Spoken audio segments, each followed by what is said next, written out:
ዓይነት ትምህርቲ ኬሚስትሪ። ሰላም ከመይ ቀኒኹም ተምሃሮ?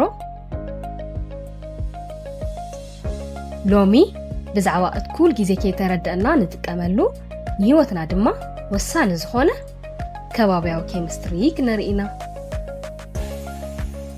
ተምሃሮ ከባቢ ክንብል ከለና እንታይ ማለት እዩ? ከባቢ ማለት ኣብ ዙርያና ዘሎ ኩሉ ነገር ዝሓቆፈ እዩ። ከም ኣየር፣ ባሕሪ፣ ተኽልታት፣ እንስሳትን ካልኦትን ዝሓዘ እዩ። ከምኡ እውን ከባብያዊ ኬሚስትሪ ፍልጠት ኬሚስትሪ ተጠቒምና ብዛዕባ ኩነታት ከባቢና እነጽንዐሉን ጸገም ከባቢና እንፈትሐሉን ክፋል ኬሚስትሪ እዩ። ሕዚ ካብቶም ኣብ ከባቢና ዝርከቡ ሓደ ኣገዳሲ ዝኾነ ኣየር ወሲድና ክንመሃር ኢና። እስቲ ነዚ ተንቀሳቓሲ ምስሊ ንርአ። እዚ ተምሃራይ ነታ ፍሕኛ ይነፍሓሎ። እታ ፍሕኛ እንታይ እያ ትመልእ ዘላ? ኣየር እንተይልኩም ልክዕ ኢኹም። ከባቢና እውን ልክዕ ከምታ ፍሕኛ ብዓይኒ ዘይንሪኦ ኣየር ዝተመልአ እዩ። ይኹን እምበር እዚ ኣብ ከባቢና ዘሎ ኣየር ናይ ዝተፈላለዩ ጋዛት ሕዋስ እዩ። ንሳቶም ድማ ናይትሮጅን፣ ኦክስጅን፣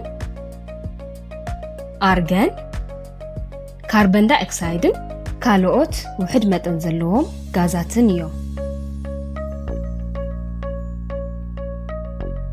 ቀፂልና ብዛዕባ እቶም ኣብ ከባቢ ኣየርና ብዋናነት ዝርከቡ ጋዛትን ንዓለምና ዘለዎም ረብሓን ብዝርዝር ክንርኢና።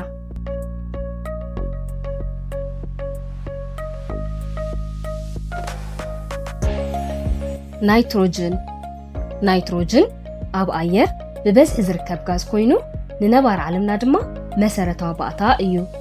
ኣብ ከባቢ ኣየርና ካብ ዘለዉ ጋዛት እቲ ዝበዝሕ ትሕዝቶ ዘለዎ ናይትሮጅን እዩ።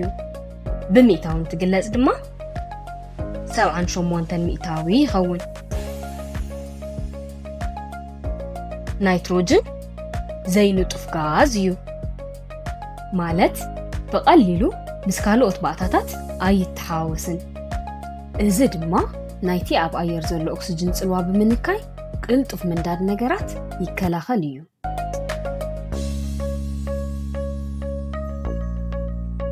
ናብ ጥቕምታቱ እንትንኸድ ድማ ኩሎም ህይወት ዘለዎም ነገራት ፕሮቲን ንምስራሕን ዲኤንኤ ንምህናፅን ናይትሮጅን የድልዮም እዩ። ብተወሳኺ ናይትሮጅን ንዕቤት ተኽልታት እውን ወሳኒ እዩ። ይኹን እምበር መብዛሕትኡ ግዜ ተኽልታት ካብ ኣየር ብቐጥታ ክወስድዎ ስለ ዘይኽእሉ ምስ ዝናብን ብሓገዝ ባክቴርያታትን መልክዑ ቀይሩ ምስ ሓመድ ይወሃሃድ። ተኽልታት ድማ ካብኡ ተጠቒሞም ይዓብዩ።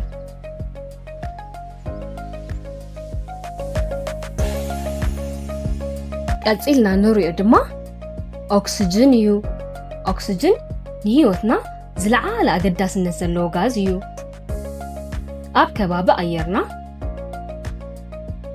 21 ሚእታዊ ዝኸውን ትሕዝቶ ኣለዎ። ካብ ናይትሮጅን ብዝተፈለየ ኦክስጅን ኣዝዩ ንጡፍ እዩ ማለት ምስ ካልኦት ባእታታት ብቐሊሉ ይወሃሃድን የብላዕላዕን እዩ።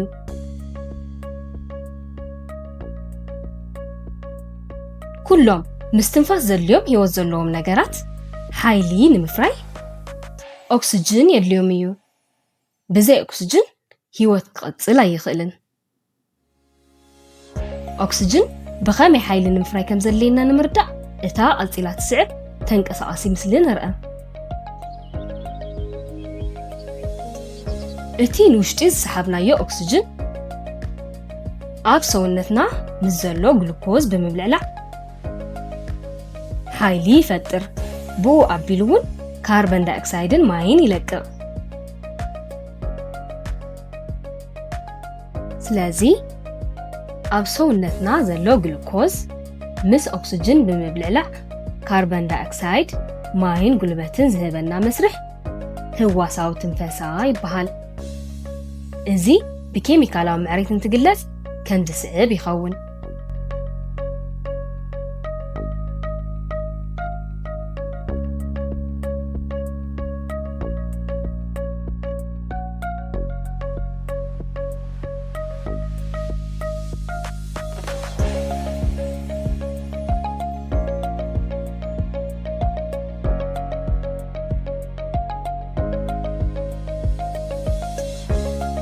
ብተወሳኺ ኦክስጅን ንመስርሕ ምንዳድ ኣዝዩ ደጋፊ እዩ።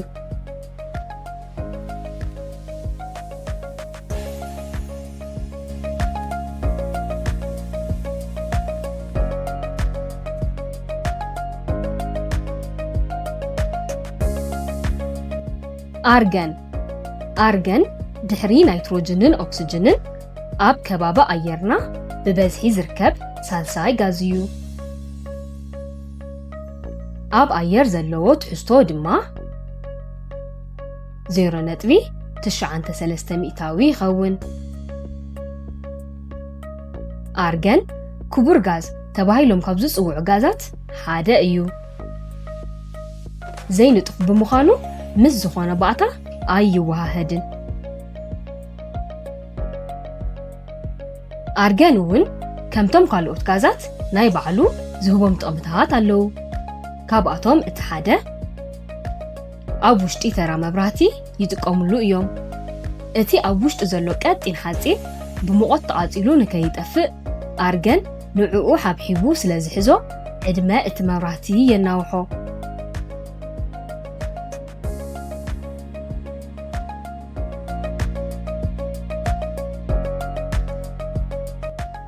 ካርቦን ዳይኦክሳይድ ኣብ ኣየር ካብ ዘለዉ ጋዛት ብትሕዝትኡ መበል 4 ንረኽቦ ካርቦን ዳይኦክሳይድ ኣብ ከባቢ ኣየርና ዘለዎ መጠን ኣዝዩ ውሕድ ኮይኑ ብምእታዊ 0.04 ጥራይ እኳ እንተኾነ ንህይወት ኣትክልትን ንሙቐት መሬትን ግን ኣዝዩ ወሳኒ ዝኾነ ጋዝ እዩ። ከምኡ እውን ንከባቢ ኣየርና ንምልዋጥ ዓብዪ ዓቕሚ ኣለዎ። ካርቦን ዳይኦክሳይድ ንጡፍ ጋዝ እዩ ማለት ድማ ምስ ካልኦት ባእታታት ብቐሊሉ ይወሃሃድ እዩ። ካርቦን ዳይኦክሳይድ ምግቢ ኣትክልቲ ኣብ ምድላው ዕዙዝ ግደ ኣለዎ። ኣብዚ ተንቀሳቓሲ ምስሊ ከም ትርእይዎ ዘለኹም እዛ ተኽሊ ፀሓይ ብርሃን ካብ ሓመድ ማይን መዓድንን ካብ ኣየር ድማ ካርቦን ዳይኦክሳይድ ተጠቒማ ምግባ ተዳሉ። ብኡ ኣቢላ ድማ ኦክስጅን ትለቅቕ። ስለዚ ተኽልታት ካርቦን ዳይኦክሳይድ ማይን ፀሓይ ብርሃንን ተጠቒሞም ምግቦም ዘዳልውሉ ብኡ ኣቢሎም ድማ ኦክስጅን ዝለቅሉ መስርሕ ውህደ ብርሃን ይበሃል። እዚ ብኬሚካላዊ ምዕሪት እንትግለጽ ከም ዝስዕብ ይኸውን።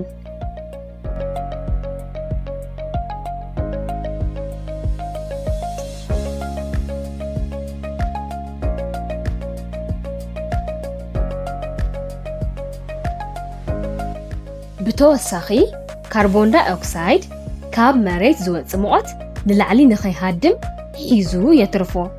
እዚ ንመሬትና ንህይወት ዝጥዕም ሙቐት ንክህልዋ ይሕግዝ። ብሓፈሻ ሎሚ ካብ ዝተምሃርናዮ ዝረኸብናዮ ዓብዪ ትምህርቲ ከባቢ ኣየርና ብዝተፈላለዩ ጋዛት ዝተሃነፀ ምዃኑ እዩ። እዞም ጋዛት እዚኦም ድማ ኣብ መሬት ንዘሎ ህይወት ዘለዎ ነገር ንምድጋፍ ናይ ባዕሎም ተራ ኣለዎም። እቲ ዝበዝሐ ትሕዝቶ ዘለዎ ማለት እውን 78 ሚእታዊ ናይትሮጅን ክኸውን ከሎ ንትንፋስና ዝኸውን ኦክስጅን እውን 21 ሚእታዊ ይሕዝ። ኣርገንን ካርቦን ዳይኦክሳይድን ድማ ብውሕድ መጠን እኳ እንተሃለው ንዕቤት ኣትክልትን ንሙቐት መሬትን ግን ወሳኒ ግደ ኣለዎም።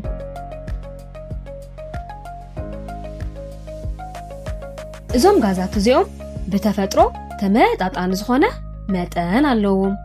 እዚ መጠኖም ተተዛቢዑ ግን ኣብ ከባቢያዊ ኬሚስትሪ ዓብዪ ጽልዋ ይምጽእ።